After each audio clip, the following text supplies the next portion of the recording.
And we are off. It's Thursday night and it's another edition of the Scotland Rugby News podcast. Before we begin, a quick word from our sponsor. This podcast is brought to you by S1 Jobs. If it's time to hand in your transfer request, and you can head over to s1jobs.com and upload your CV. There are thousands of jobs all across Scotland and you can find the one for you, S1 Jobs. So go on, start your search tonight. Hello, Gavin Harper. How are you, sir? Very well. Happy New Year. Oh, is it happy? It is Happy New Year. It's Happy New Year. The first of 2026. We've spoken on the phone, but we've not been on here. Correct. It is Happy New Year to anybody that's tuned in before Traitors. We're your Traitors warm up. And look at this, Mrs. Aitchison's got the heating on. I'm in my Penguins t-shirt. Incredible stuff. Place is tropical in this house. It's ridiculous behaviour. It's unusual for you in the early days of January. If any days having the heating on is a bit of a challenge. She came home from work and I had my bubble hat on. I had 4 layers on, the trackies on. I had my jacket over. Comes in, turns the heating on. Anyway, good to see you, big fella. You too. Have you not been to the gym though? You're not telling me. Oh, hey, no, we don't need to talk about that. It's fine. I was putting some kilometers in for Doddy Aid. I'm trying to walk the walk as well as talk the talk. I found the last couple of days I struggle because there's this thing called work that gets in the way of getting out the house. So my Doddy Aid miles have taken a hit the last couple of days. So I've just put in six miles on the bike just now is the best I could manage while the wee Ian was swimming. She's racking up kilometres every morning, every night in the pool. So she's doing the Aitchison load for me. Very good. Well, that's certainly more than I've managed today, so good on you. Yeah, well, Doddy Aid's up and running. It's good. We did the first live show last night, so that was fun. It's a great community. Anyway, we're here to talk some rugby, and the reason I've got my Penguin shirt on, my Penguin shirt on is one of the boys sitting on the bench for Gloucester was with me in Amsterdam with the Penguins. So there's a wee Aitchison influence on Gloucester there. Is he going to get an extra sort of special announcement when he comes on tomorrow?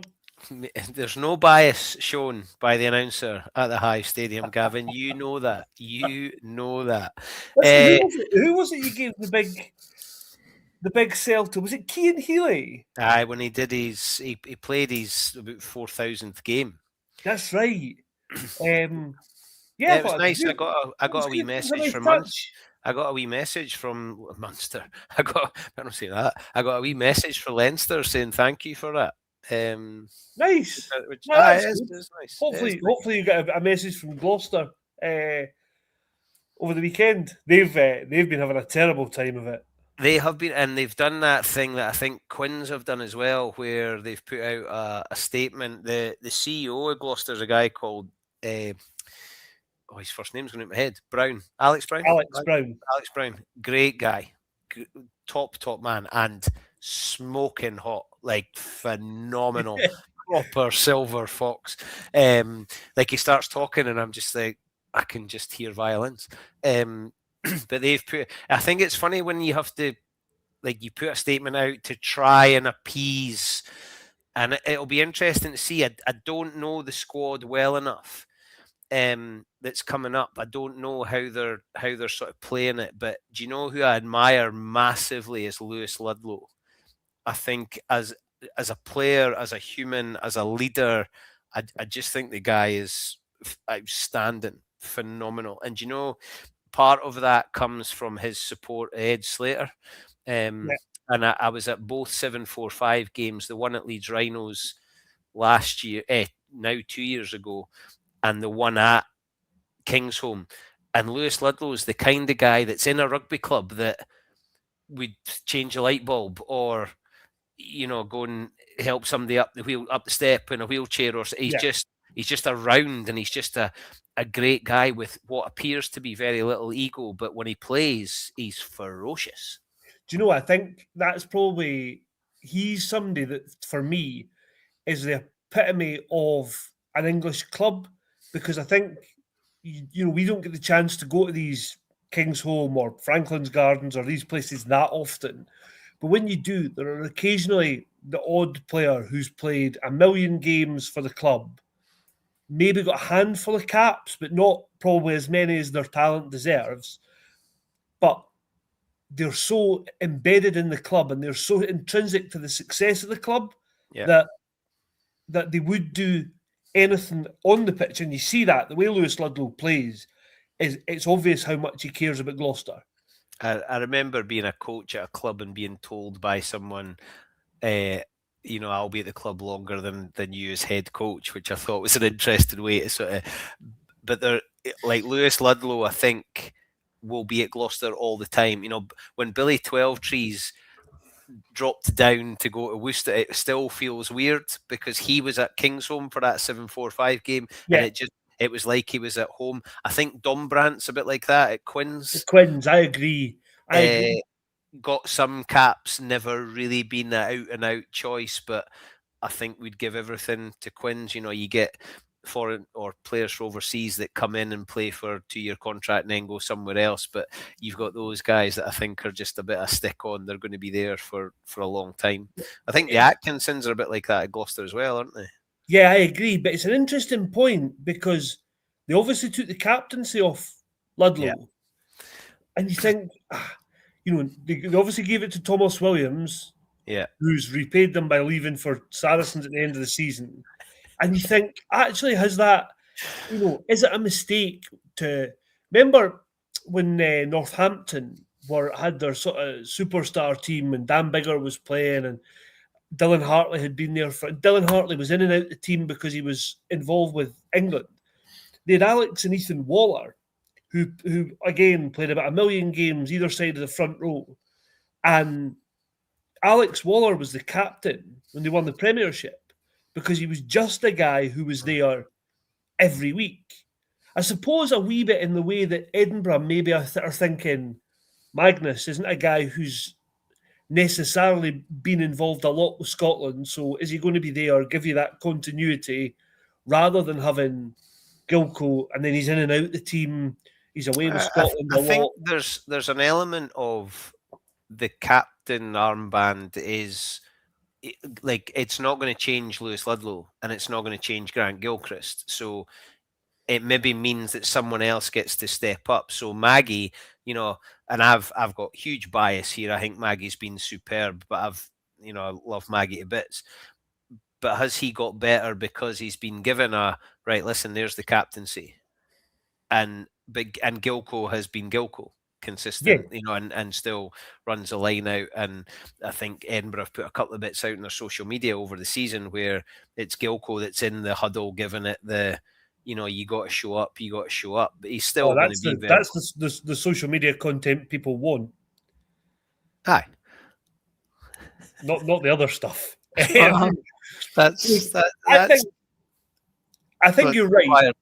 I think there's there's leaders in there. So let's jump to Edinburgh because let's start up front because there's obviously a bit of a move.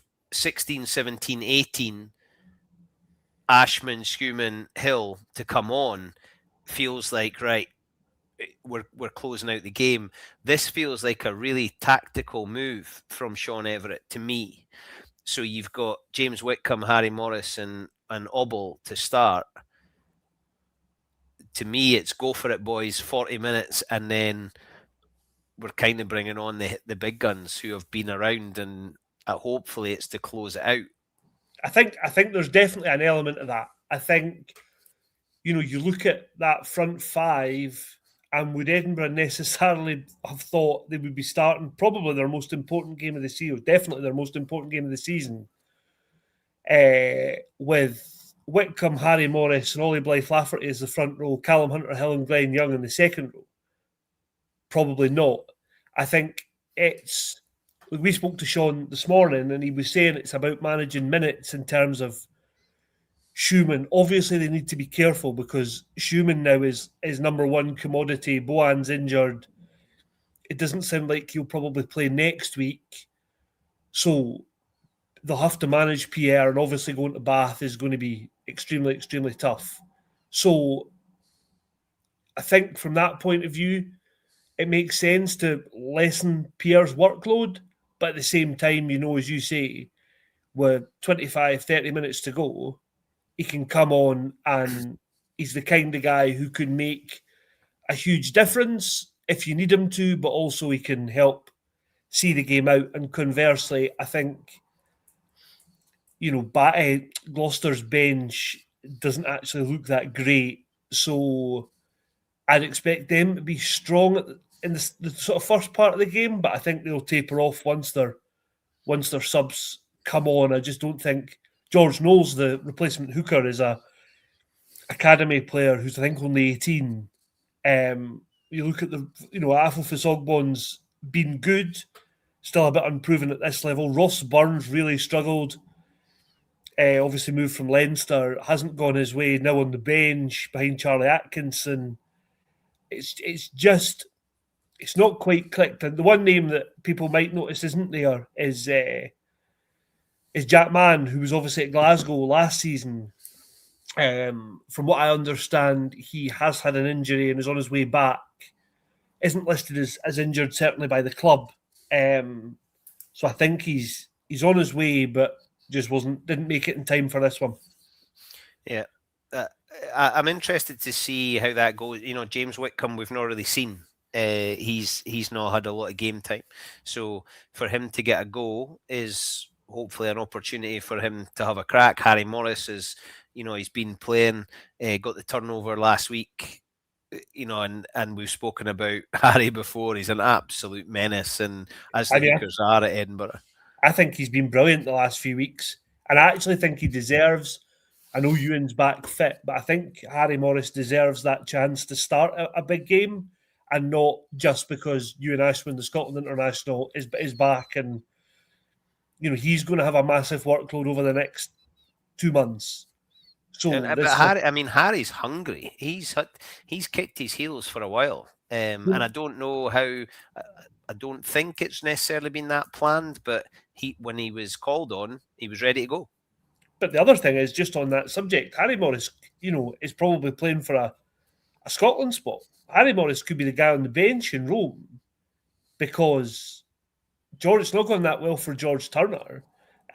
You mentioned Quins, and I think there was something this week or the last couple of days about them potentially having to move players on. I think George Turner's possibly in that bracket. So I'm interested to see what happens there.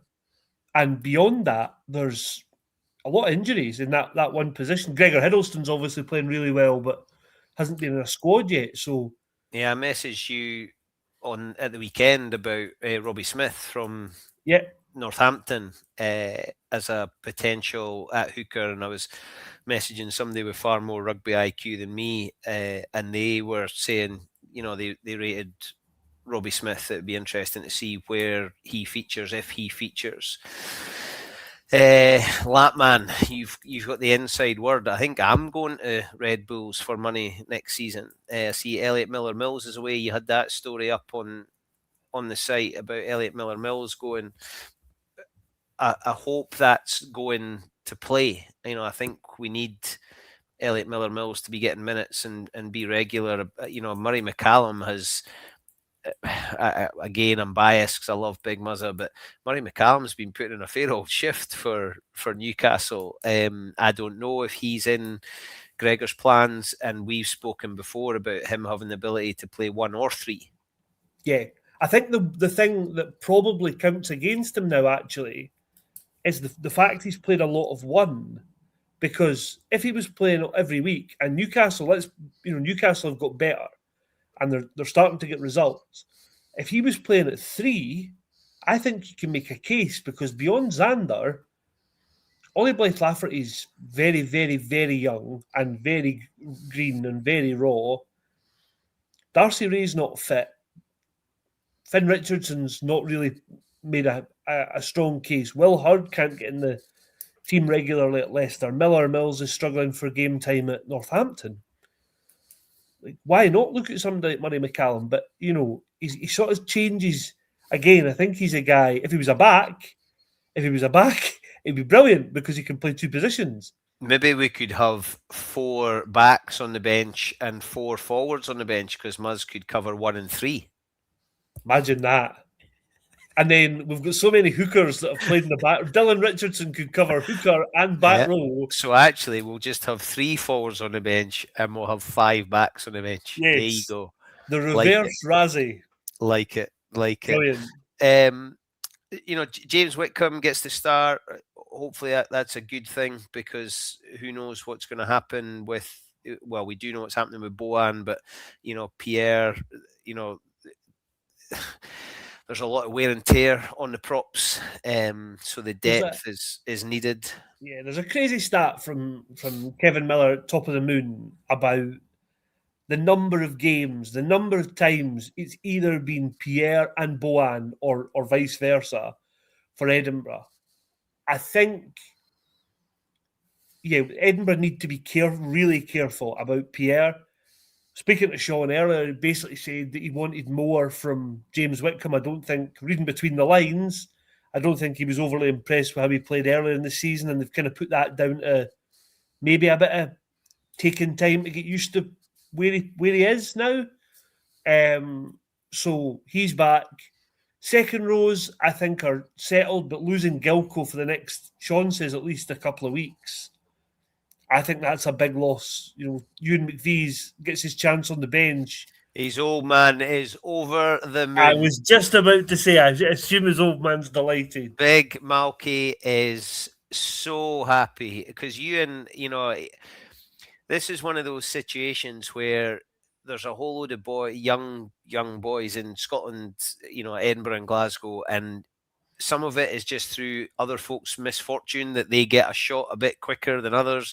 He's been watching Freddie Douglas be world class. He's watching Liam McConnell pick up Player of the Month. He's, Harry Morris coming in. The Blythe Laffertys are getting games, and Tom Curry's played and scored his first try, and Big Ewan's going, when's it my go? And and I assume, but Sean has had times recently where players have played 80 minutes, but I would assume Ewan McVeigh will be getting on. And he's a big lump of boy. Geez, Malky was built like the gable end of a crisp. Ewan McVeigh is a big lump of a boy. Yeah, he is. But also, so we hope that physically he'll be able to sort of stand up to this challenge. I know this is a higher standard, but he's been down in the Championship. Yeah, exactly. And it's abrasive. It's that is as good a platform for any young front five. There's a case that if Edinburgh had another tight head fit, if Darcy Ray was fit, Ollie Blythe Lafferty going to play for a couple of months at a Championship club would do him as much good as getting 40 minutes here and there for Edinburgh. I think they'd need to up the salary to feed him, because he'd be too far away from him. Yes, that might. I do often wonder what the Blythe Laffertys spend on food in a week. His old man would be sending care packages in for the big fella. Yes, I can well imagine. But for Ewan McVeigh, great chance, but also there's nothing really for him to be overly worried about. It's not like he's walking in a pack of strangers there. He played 20s with Liam McConnell and Freddie Douglas, and in another day, Tom Curry, if he wasn't injured, might be in the 23. And there's a lot of guys around him, Ollie Blythe Lafferty, who he'll be able to say, actually, do you know what? If I just do what Liam McConnell's done in the first few weeks of the season and just do my job, work hard, do the basics, I might earn another go here. And there's, he is kind of the last man standing, so there's the opportunity to go and play Finn and go and play Bath next weekend. Now, good luck to him. Yeah, I'm really chuffed. I'm really chuffed for him. Nice big kid. Do you know who we spent a lot of time on the bench, as I have done in my past? Tom. Me Tom too. Tom Dodd's an underrated player, I think. Underrated and possibly lesser known. I don't think I'm being too harsh there. He's not one of the well-known players at the club, but when he plays, he gives absolutely everything. And when he's been called on, he's played well, and he's probably there because there's injuries to so many of the players in that position. I don't know how long he's got left on his contract, and where that goes, but I think he's a valuable player in that squad. Yeah, he is. I think he's the type of player Edinburgh need when you lose. If you've got a couple of injuries, you need guys that have got a bit of something about them and have been around the block to step in. I don't think, and I think Tom Dodd is a guy who would say, yeah, if everybody's fit, I'm probably sitting in the stand, but when I get my chance, he's a kind of nuts and bolts player. I think he reminds me of somebody like a Ewan Ferry at Glasgow, who again is probably not going to start when everybody's available, but comes in and you can depend on these players to do you a job, but at the same time they maybe don't have the super strength or the game break changing ability that like a Freddie Douglas does, who by the way was ridiculous against Benetton. Well, he got player of the match. But I mean, I remember watching when Scotland 20s played that trophy thing at the Hive against America, Canada, not the best opposition. Yeah. And I thought, Freddie Douglas looks like he's got a fortnight to win these turnovers. And I thought, this is ridiculous because he was like that at school. At school, do you know? This is how good he was at school. He was too good for the referees. Yeah, because he was claiming turnovers, and I think they thought he must be cheating, and they blew the whistle against him. But it now looks like that at URC level, and I think, and Sean a couple of weeks ago was talking about, we need Freddie to work on his tackling. I think basically he was doing that thing where you sort of grab somebody with a scruff of the neck and drag them down, so you can get the turnover. So you can get the turnover. So he was really passive. And chatting to Freddie, he said, "Yeah, that's a fair comment. It's something I've worked on." But then, ball carrying and all this stuff, and I thought, actually, just pick somebody else to carry the ball and let him be. I don't want Freddie Douglas making 15 carries. I want him making, if you can win 3-4 turnovers in a game. And thankfully, I was chatting to John Barclay yesterday, and he said that, he was saying, like, this guy could be a total point of difference for Scotland. Darge is good over the ball, but like Freddie is ridiculous.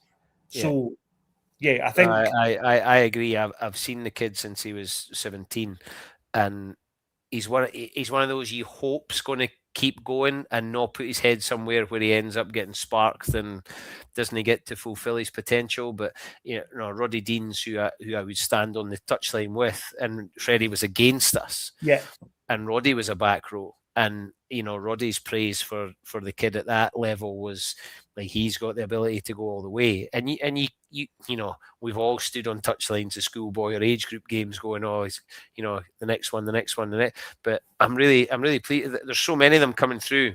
Yeah.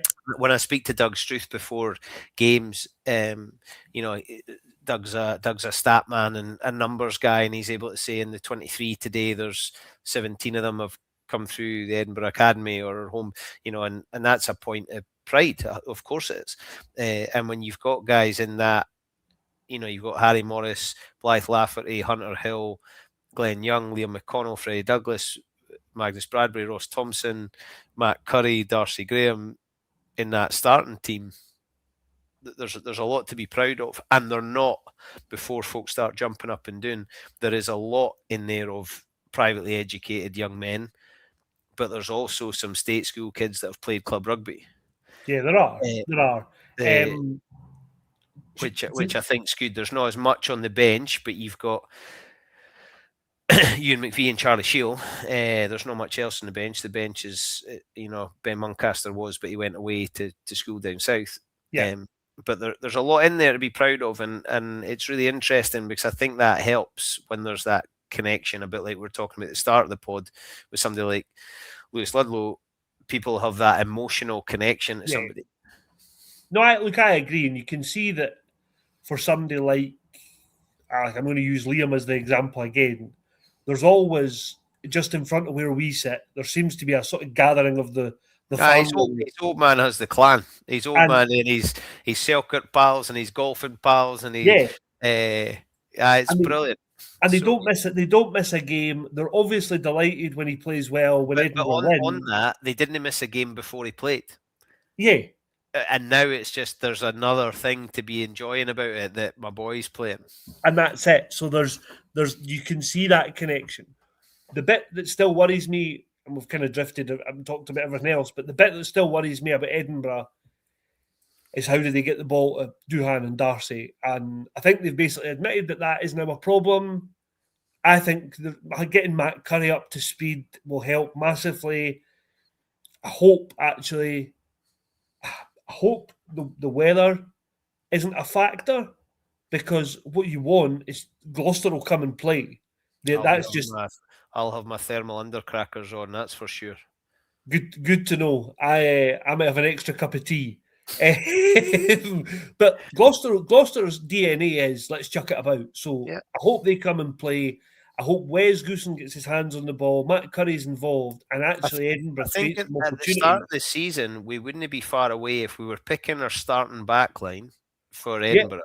Yeah, this would be it. That's probably what and Ross Thompson has come in and out, but it seems like he, on the bench you've got Chico and Piers O'Connor, so that would suggest Ross Thompson's going to play 80 minutes. Yeah. And James Lang, I think, is back fully fit. So, but Piers O'Connor's a bit of a Swiss Army knife. He'll be able to play wherever. But you're bang on. It would be great if Langer and Ross Thompson are able to bring in Matt. 11, 13, 14, 15 for Edinburgh are dangerous good rugby players. Let's get their hands on the ball as often as we possibly can. Yeah, 100%. I think this is a good opportunity to do that as well, because, as we said at the very start of this, Gloucester are struggling badly. They've got a load of injuries. They'll miss Thomas Williams for his, he's a quality player, but for his leadership and his direction, they'll miss him. They'll miss Ollie Thorley, who's picked up a ban because he's got a bit of X factor. Yeah. Like, they've got a lot missing. So I think this is a game Edinburgh should be looking at winning. And I think if they've got any sort of realistic prospect to get into the knockouts, they've got to win and score 4 tries. So, yeah, let's hope, though, that 11, 13, 14, 15 are heavily involved. I think before we move on to Glasgow, and we need to get on to Glasgow, I think for 11, 13, 14, they need to perform because the Six Nations is round the corner. And there's a lot of Matt Curry's probably an outside bet. I think he'll be in the squad, the bigger squad. I would imagine that he'll go. But the way Stafford's been, obviously Sione, Shuggy's back in time, Hutch got games in the all. So Matt Curry's got a bit to do.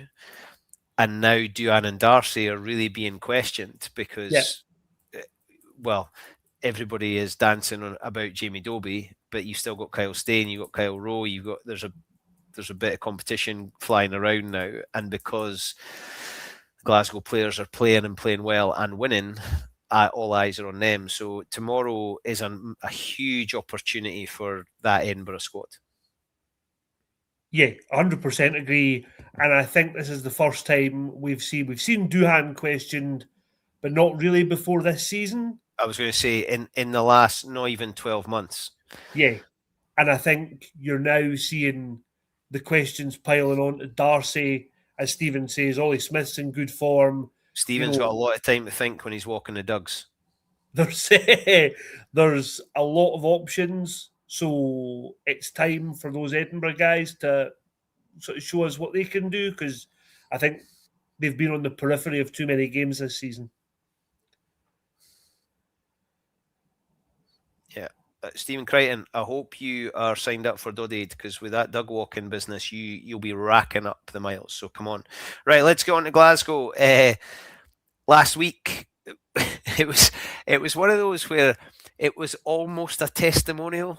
Like, it felt like a testimonial. And when you're the opposition, like, you could ask folk, who did Glasgow play last week? And I don't think they would know, because it wasn't about the opposition. It was entirely about Exactly. Like it was all with Donkey Weir. It was all like it was irrelevant who they were playing. And if I was Zebra, I would have been raging. Like that would have just wound me up. He scored. He was stood on the wing. He wasn't even dead. I would have been raging that he got it all his own way. Do you know what I quite liked though? And I wrote about this earlier in the week, that when he came on, it wasn't like there was all the testimonial stuff at the start when he came out with the kids, and I thought, by the way, I thought all that was brilliantly done. I thought it was Yeah, I all agree. The canvas lang stuff, good like stuff. tremendous. And I have all the players with their canvas lang jerseys on before his last training session, like absolutely spot on. But when he came on, there was still a game to be won. It was 1910 at Glasgow, and they actually had a job to do. It would have been really easy for Donkey Weir to get 10 minutes, do a lot of sort of tricks and stuff, flashy, daft stuff, and Glasgow could have won by 20 or 30 points. But I was really chuffed that actually the first couple of, the first maybe 5-10 minutes after he came on, there was a job to do. I think I messaged you over the weekend saying, since when has Duncan Weir ever run that inside line?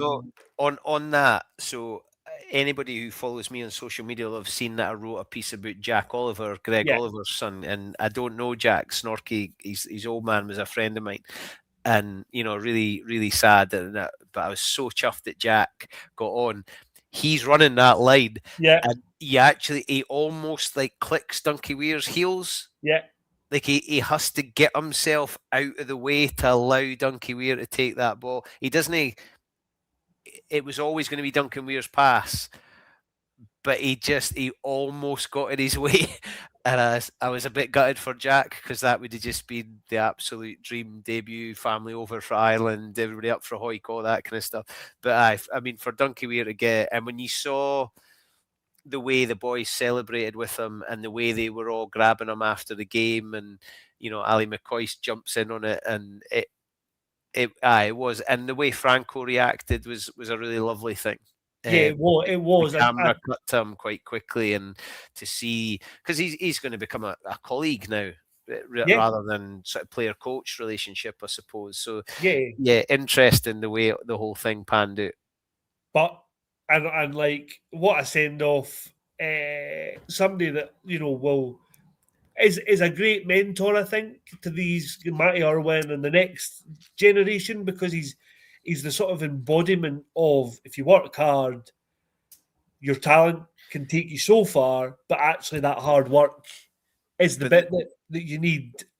There was also a picture that Glasgow put on their social media, and it was the 4 10s. Yeah. And even that I thought was quite, I'm going to say cute, but you get what I mean. Like it was a nice thing to put on that, and I think Adam Hastings was celebrating and now maybe it's because excellent. There's one less to compete, but there's chat about Adam Hastings going away to Montpellier to join his pals in France. So no, fair play to Donkey Weir, and the Glasgow train appears to just be keeping going, and now they get to go away to France, and I hope travel and transport doesn't disrupt things too much. I hope it goes smoothly. I saw there was a couple of pictures on social media of folk who've flown to Geneva, and they're now on their way to Clermont for the game. That's an interesting one. I assume Glasgow are going to go fully loaded. Well, yeah. So I think we were at Scotstoun at the start of the week, and when we were there, Nigel Carolan basically said the Toulouse game had changed the plan. I think Glasgow might have rested a few for this trip had they not beaten Toulouse, but now it's fully loaded, and they'll go and give it their best crack. I think the other side of that is 2 games. Clermont have got no points, so they're basically out. So they rest players, and it's an esportive team, and Glasgow get 5 points and able to put their feet up for what comes next. But I now think, Glasgow should be looking at that, saying, traditionally, and we go back to Verdon's days at Clermont, and their home record was outrageous. But I think they should be saying, no, we go and win that. and we go and win it with a bonus point, which means we're through. And then they've got Sarries at Scotstoun. And I think this is all of a sudden takes the shape of Glasgow start to make a real statement, because Sarries are still a very, very good side, but they're not the team that won all those titles a few years ago. Maybe folk might say that's a good thing, but but if Glasgow can knock these next 2 weekends out the park, they get a good draw at home in the round of 16. You're now looking at a run, and John Barclay talked about this when I spoke to him, that's what Northampton did last season, and Northampton ended up in the final because they had an easier game in the round of 16, where actually they beat Clermont. Then they played Cast in the quarterfinals. We've seen what Cast are like. They only needed one big performance, which was Northampton beat Leinster in the semis. So Glasgow will still need to produce, and I'm getting carried away. But if they can go to France and win a really tough venue, they could come. There's no reason why Glasgow shouldn't win the pool. It makes sense because Jack Dempsey said it's harder to win the Six Nations than win the World Cup. Is that right? It was Jack Dempsey. Yes. It kind of feels like it's really hard to win. It's really hard to win the top. What do we? The URC. I nearly called it the Pro 12 there. A shout out for Rabo Direct. Rabo Direct. It's really hard to win the URC. So now I'm not saying Glasgow the way you did, where if they win that and just win that and then they just win that and then in the final. But there's a chance for them to have a real crack at this. And like you say, that Toulouse game, I'm pleased to hear it changes the plan, because sometimes the plans in rugby frustrate me because we lose a bit of the gut because we've got to stick to the plan. And they've got this chance in Clermont. It looks like they've had their dinner, so there's a chance to have a real crack there. Glasgow finish top, like you say, they get a home draw. Nobody's going, oh, we can handle Glasgow at Scotstoun. Nobody's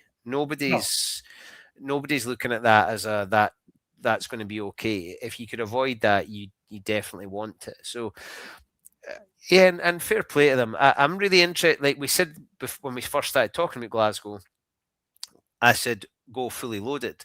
I'm not sure I know what Glasgow fully loaded is. I can't pick Franco's team. Yeah, I can't. Well, I could give it a go. Well, there's obviously positions that we could go with, but as a makeup of a 23, not a 15, as a makeup of a 23, I'm not sure what he's going to pick. Like, where does Jamie Dobie play on at the weekend? So I'm going to come back to that very quickly. I'm going to answer Stephen's question. Who have Clermont played? They got hosed 47-10 off Saracens, which to me was already a mark that they might be waving the white flag to the Champions Cup. They then at home lost 35-14 to Sale. Now, that Sale team that Glasgow beat didn't look like a team that was going to score 35 points against anybody. So away from home. I'm not sure if George Ford played in that, but I think that's an indication Glasgow can go to France and fancy this. Your question was, where does Dobie play? I think he has to play. Can I have a crack at Stephen Crichton? Yes. Can I have a crack at Stephen Crichton? Use Google, you lazy sod. Well, that's what we're here for. He'll come back at me with that, but well, it is. You think Dobie's going to play in the ding-a-ling? I think he's got to, just purely because of injuries. I think. Okay, so Hugh Jones is back, but you probably need to. And we're saying Hugh Jones is back. We were told at the start of the week Hugh Jones is basically imminently about to return. So I'm Stephen has come back. Didn't want to leave the stream. Stick with us, Stephen. No Googling. Google is banned. I love you, Stephen. I love you. I've not seen you for ages either. So, right, so Ollie Smith's probably going to have to play fullback because they've still not got Josh Mackay. Kyle staying on one wing probably, and then Dobie on the other, with either Hugh or Stafford and Sione. I wouldn't be surprised if Shuggy starts on the bench with the ability to potentially come on at 15 or 13, or I wouldn't be surprised at that. I would possibly be more surprised because Franco tends to go 6-2. The only way I think you can get away with that is if you don't take a scrum half on the bench.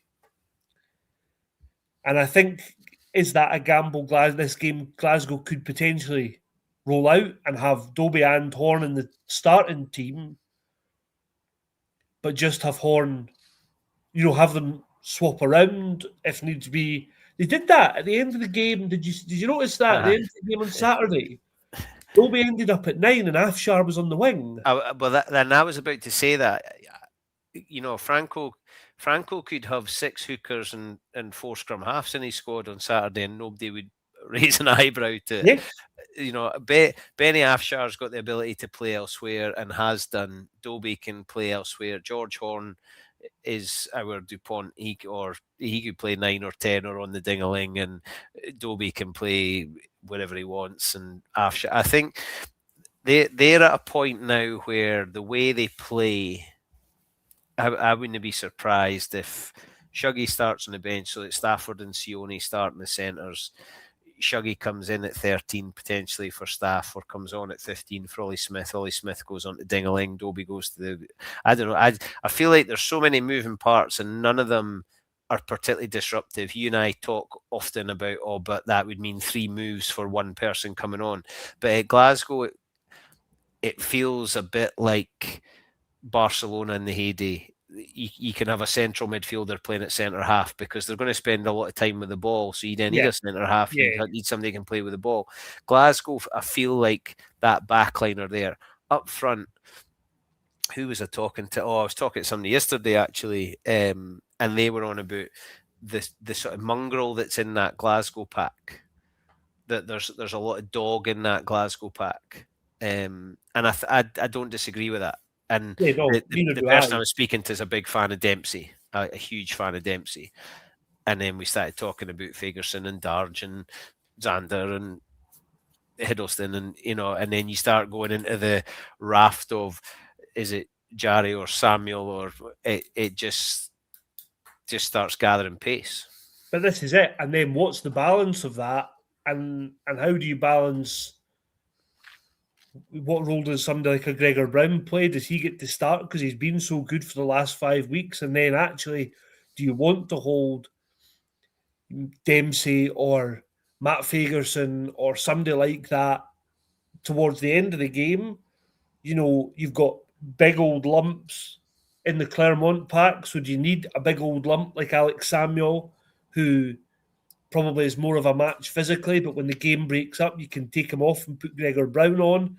There's loads to it, but I think Glasgow have got the squad and the kind of different characteristics of squad to go and beat a big physical team like Sail Away or like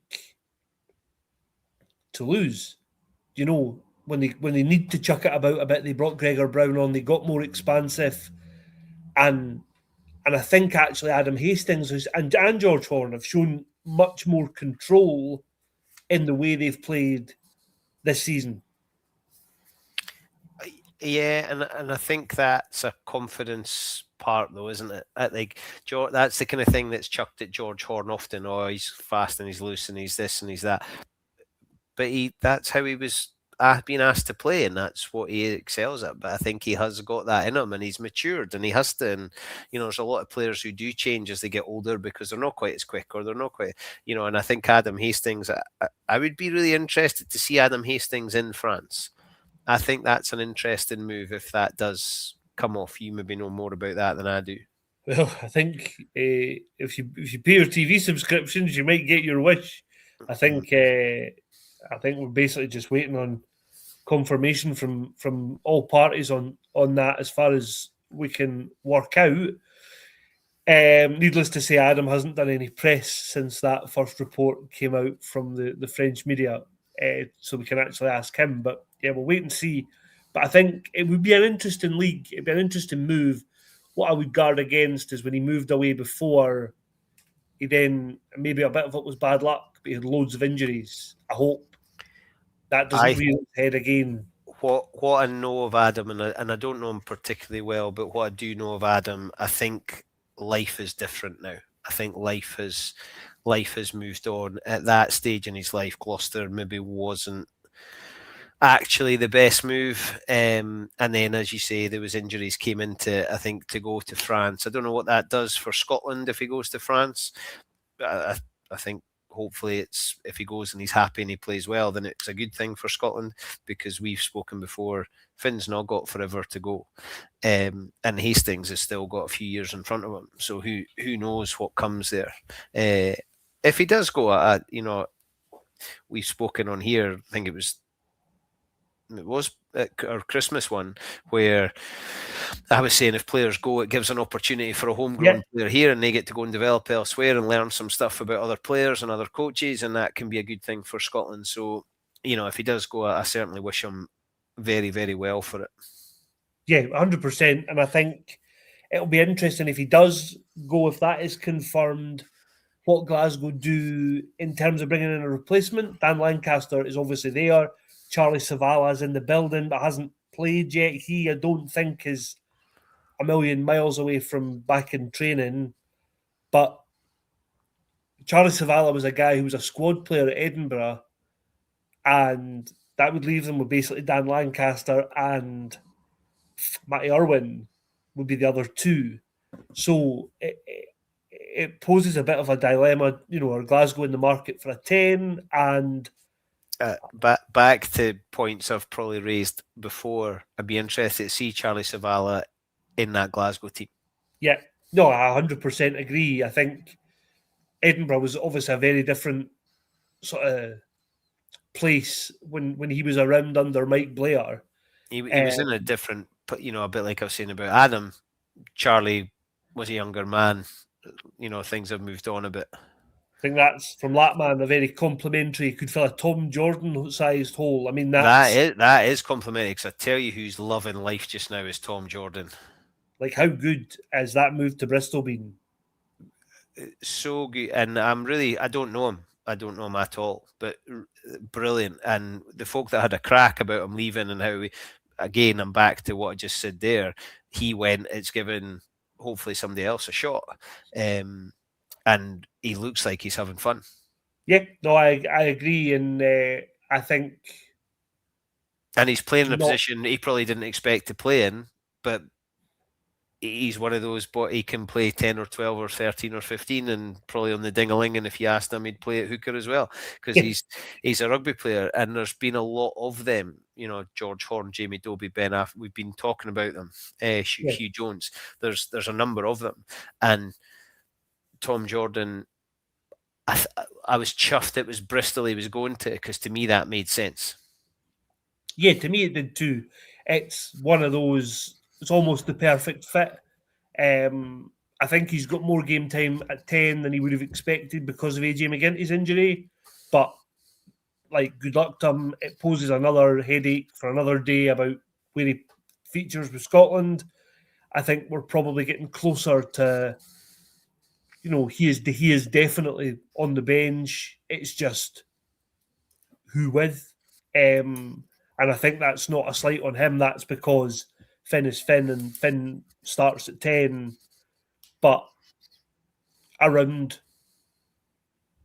Dobie, does Dobie start? Is it Ben White? Who's the scrum half on the bench? There's loads to it, and I'm sure we'll get to that nearer the Six Nations. But look, I think, and we've been guilty of this before, and it's come back to bite us, but I actually think for once going into a European weekend, both sets of supporters can be reasonably confident.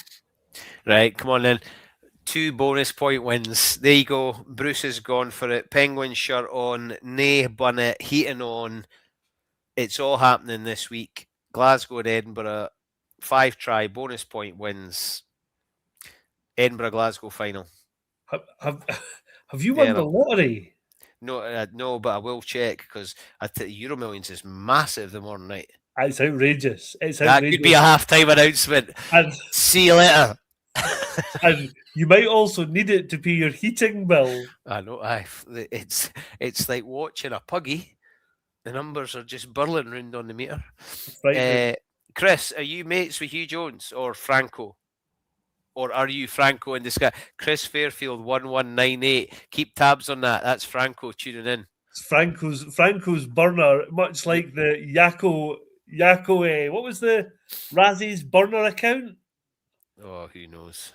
I'm not on X anymore. I don't know. Yeah, interesting times. Look, we'll wait and see. Glasgow team's out tomorrow. Obviously, we'll be at the Hive, but I think 2 bonus point wins.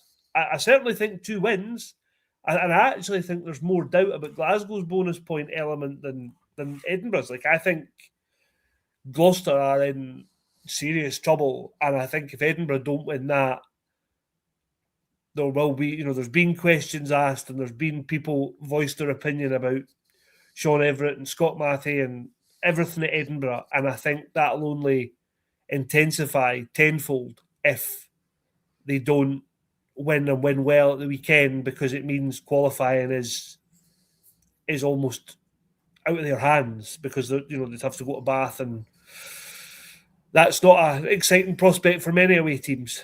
I fancy going to Bath. I just love the look of the wreck. I've been, but not for a game. I'd love to go. I really hope Darcy do get their hands on the ball, make a dent. They didn't have to score. They just have to impact the game. Yeah, I agree. And I think, like we talked about offline on the start of the week, Darcy scored a try at the weekend, but Edinburgh actually created him nothing. And you think, well, okay, it's great he scored a try, but how much is that doing for somebody like Darcy's confidence? Because he knows already that he can run 80 metres, kick the ball in front of him and flop over the line on it. What Darcy needs is to stand somebody up in a sort of post box and then give a 2-on-1 and maybe get the ball back and slide into the corner. Like, Darcy needs to be involved. Duhan needs not to be sellotaped to the touchline and be stood for 10 minutes without touching the ball.